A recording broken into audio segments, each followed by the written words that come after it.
महाराष्ट्र में आप एमवीए में शामिल होना चाहते हैं, सुन लिया आपने, आप बीजेपी के सहयोगी हैं, आपको कैसे शामिल कर लें?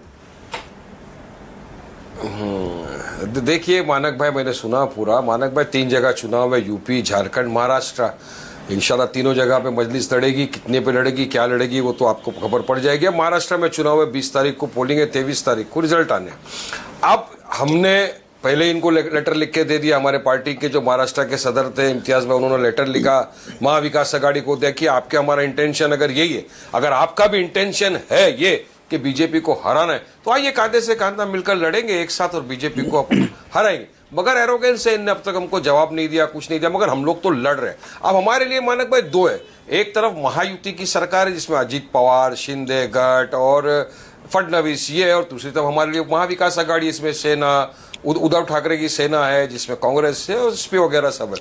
हमारा अब तक तो किसी के साथ गठबंधन हुआ नहीं, इनके साथ तो सवाल ही नहीं होता है, और नया सवाल इनको तो जवाब देने का फिक्र नहीं। अब क्या होगा पता है मानक भाई, देखिए जैसे दुबे साहब ने कहा कि हम बीजेपी की बी टीम है, किस तरह से अब भ्रम फैलाया जाता है देश में। देखिए अभी रिसेंट बात है, रिसेंट लेटेस्ट हरियाणा में चुनाव हुआ डुबे जी, हम लोग वहां पे नहीं लड़े, ना असद ओवैसी का ऊपर से हेलीकॉप्टर गया हरियाणा पे, ना किसी स्टेशन पे उतर के चाय पिए, ना वारिस पठान कहीं गया, हरियाणा के बॉर्डर के पास से भी नहीं निकले हम लोग, फिर भी कांग्रेस वहां पे हार गई।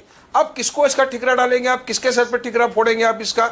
आपके जो सहयोगी दल है कांग्रेस हार गई पूरी तरह से। अब यहां पर जो आप कर रहे हो, आपने बोला सब ठीक है मानक भाई, हम तो वो पार्टी है जिसने 5 सीट आज से 1 महीना पहले डिक्लेयर कर दिया। हमारे पार्टी के सदर ने, असद भाई ने डिक्लेयर किया, हमारा मालेगांव से डिक्लेयर किया, धुले से डिक्लेयर किया, औरंगाबाद, मुंबई, और एक हमारी सीट जो सोलापुर की थी वहां से हमने डिक्लेयर किया। हमारे लफड़े नहीं। अच्छा। मगर यहाँ तो ऐसे लफड़े चल रहे, अगर सूत्रों के हिसाब से मुझे जो अभी समझ में आ रहा है, क्योंकि हमारी आंख महाराष्ट्र पे, महाराष्ट्र में चुनाव है, तो हो सकता है ये जो बी टीम कर रहे हैं, ये ए टीम की गोद में कल जाके बैठ जाए तो कुछ बोल नहीं सकते, यहाँ पे कुछ भी हो सकता है। ये सब लड़ाई झगड़ा किसका है? कुर्सी का।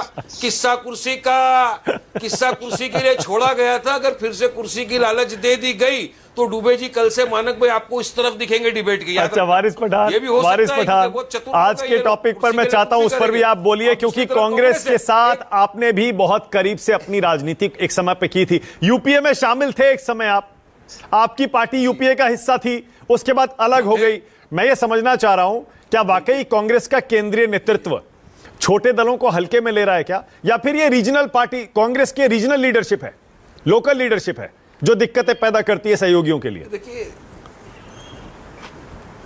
मानक भाई कुछ ना कुछ तो है कांग्रेस के अंदर, जो खुद के लोग सेल्फ इंट्रोस्पेक्शन नहीं करते, खुद में क्या खामी उसको नहीं निकालते, तो उसके लिए सबसे बेस्ट क्या है? सॉफ्ट टारगेट किसी को बोल दो, इसकी वजह से हम हार गए, हमको बना दो बी टीम, इनकी वजह से हार गए। मगर आंकड़े दिखाते कि हम जहां नहीं भी लड़ते वहां भी हारते, तो उनके घर का मामला है। अब उनके घर में क्या लफड़ा है, क्या टेंशन है, अपने को क्या मालूम है, लेकिन लफड़ा तो है और बहुत भारी कुछ प्रॉब्लम तो है वहां पर। ये तो हरियाणा में भी आपने देखा शैलेगा जी का क्या हुआ उसके साथ, अब महाराष्ट्र में भी चालू है। ये मानक भाई ये 2 दिन बहुत क्रूशियल है, मैं आपको बता रहा हूं, और इनका एरोगेंस ये है। अब देखिए महायुति है मानक भाई, 99 कल सीट डिक्लेयर कर दिया उन लोगों ने, 99 लोगों के नाम।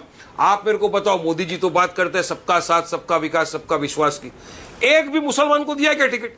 चलिए मुसलमान देश का अहम हिस्सा है, उसको आप टिकट क्यों नहीं देते? अगर मुसलमानों का पॉलिटिकल एम्पावरमेंट नहीं होगा, सियासत में हिस्सेदारी नहीं मिलेगी, तो फिर आगे कैसा बढ़ेगा? मुस्लिम करते रहते हैं बस आप, इसीलिए यूपीए से और कांग्रेस पार्टी से आपका रिश्ता टूट गया, इसीलिए आपको पता है, सिर्फ इसीलिए। टूटने दो, कोई गम नहीं है। सुनिए मानक भाई, सुनिए मानक भाई, 48 सीट महाराष्ट्र में लोकसभा चुनाव की है, 48, एक भी मुसलमान को नहीं दिया। सापरा साहब बैठे, पूछ लीजिए उनको, एक भी नहीं दिया। 18 एमएलसी की सीट है, एक भी नहीं दिया।